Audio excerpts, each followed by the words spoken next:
Good morning, everybody. Is this some bad lighting or what?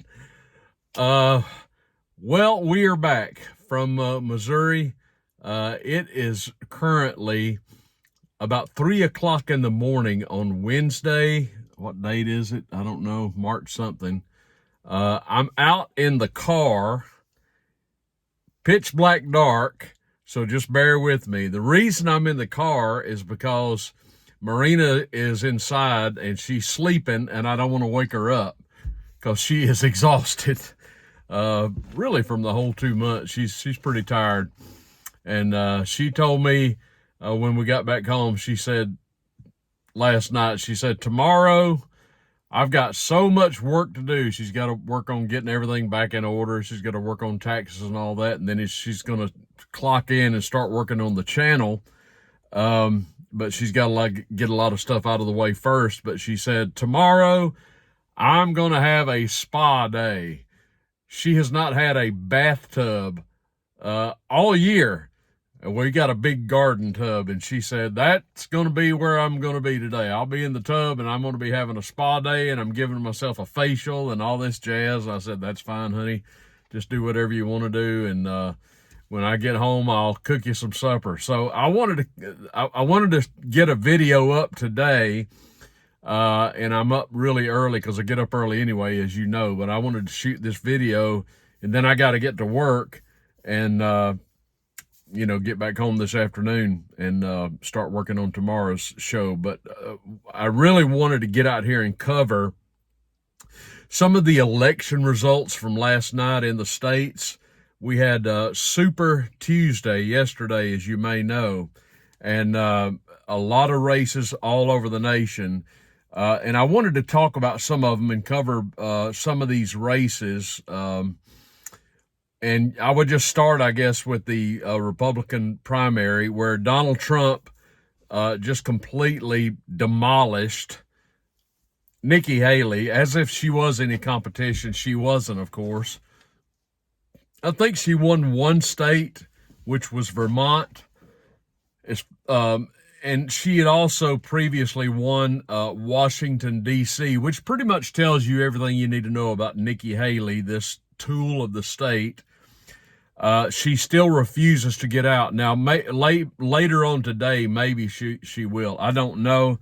We'll just have to wait and see. But Trump just handily won everywhere. He's obviously going to be the nominee. He won California. This is just the Republican side, of course. He won in Massachusetts. He won in Minnesota, Colorado, and the Republic of Texas. He also won. He also won in Arkansas, Tennessee, Oklahoma, Alabama, and Maine, and North Carolina, and Virginia.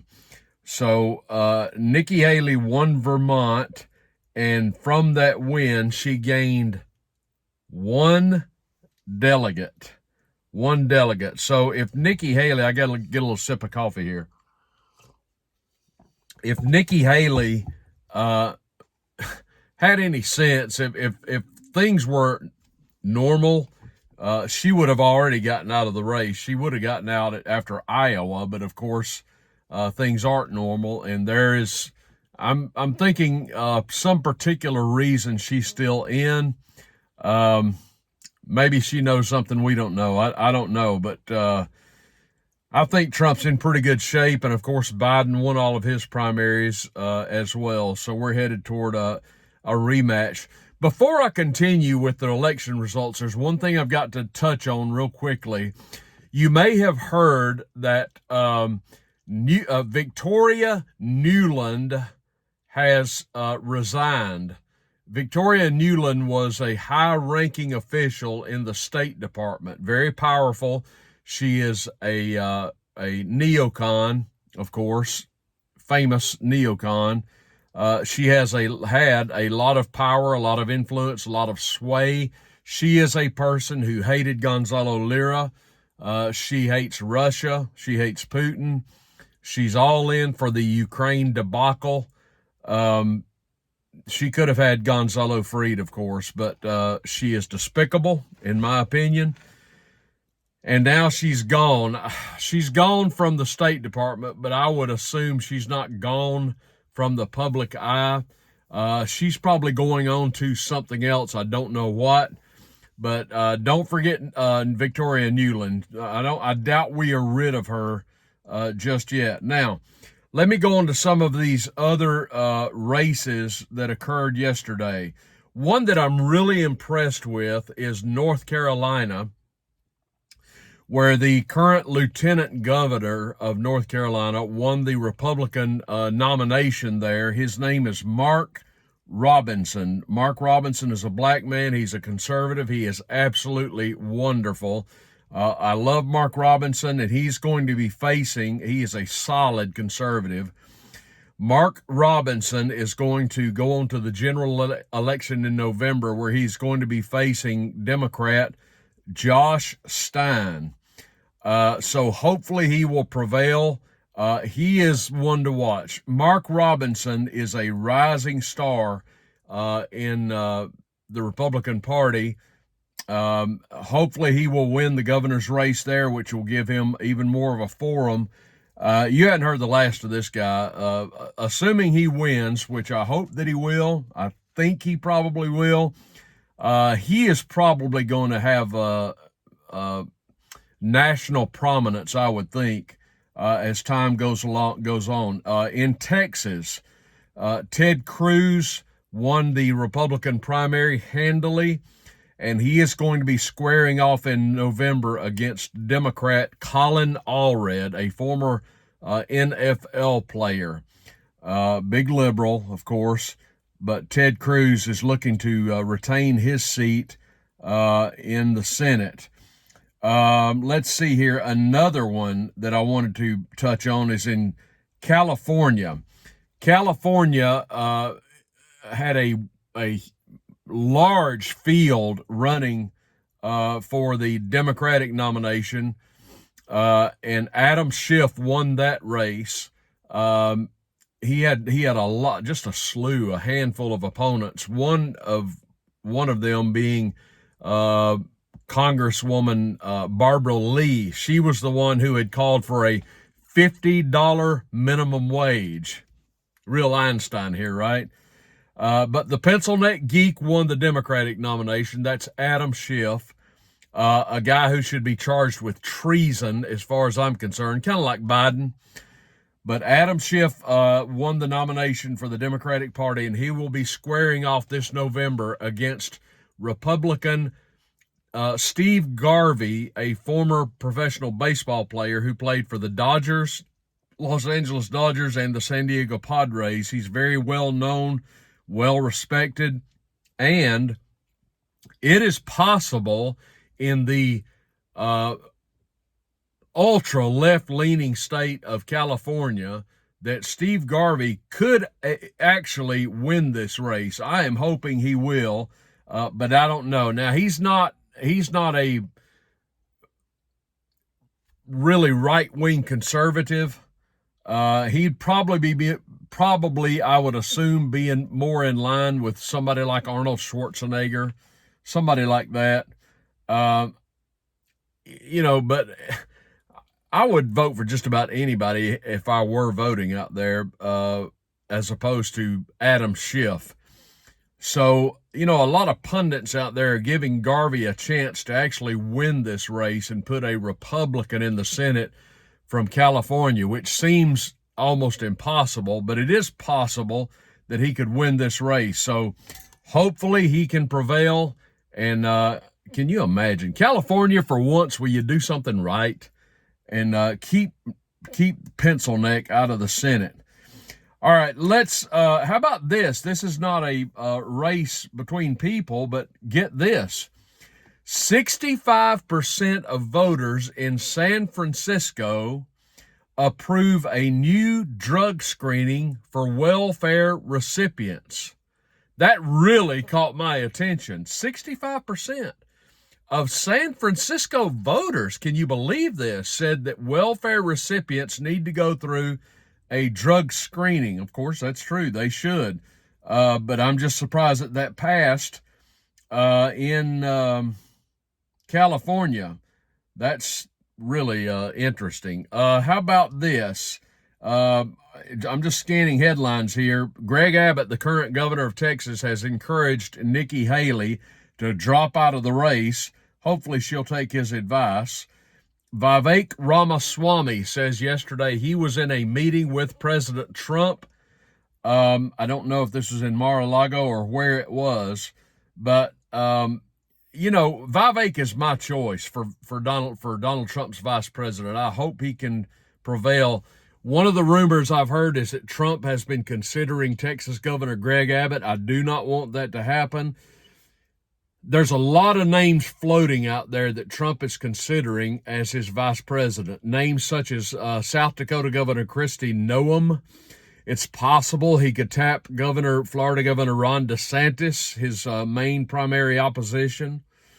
Don't really want to see that. Another name to think about is current Virginia Governor Glenn Youngkin, who cannot run for re-election. He's term limited. I really hope that Trump does not do that as well. I'm not all that impressed with Glenn Youngkin. There are other names out there as well. Trump may pull a rabbit out of a hat and pick somebody that we're not thinking about.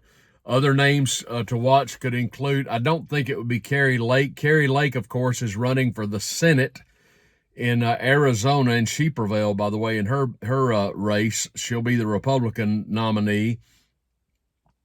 In Arizona, let's see, it's just Trump everywhere. Trump is just prevailing everywhere. Another thing that happened was current senator from Arizona, Kyrsten Sinema. She was originally a Democrat, but then she switched to the Independent Party while in the Senate.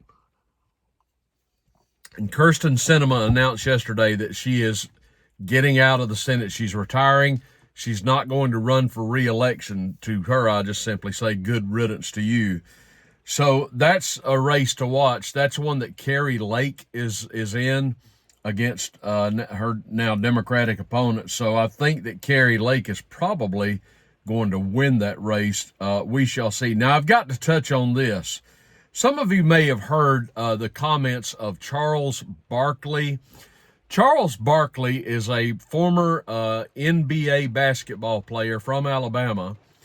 Charles Barkley said that recently that if he saw a black person wearing the famous Trump mugshot that's affixed to a T-shirt, he said, I will punch them in the face. If I see a black person wearing the Trump mugshot T-shirt, I'll punch them in the face.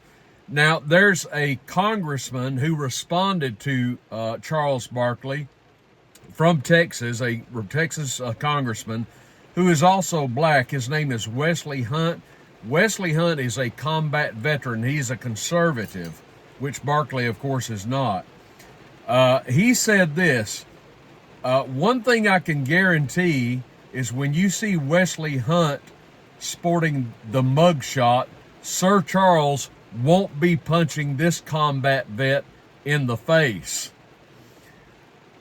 So that's quite the response. Now, I mention this because I have met Charles Barkley. He's from Alabama.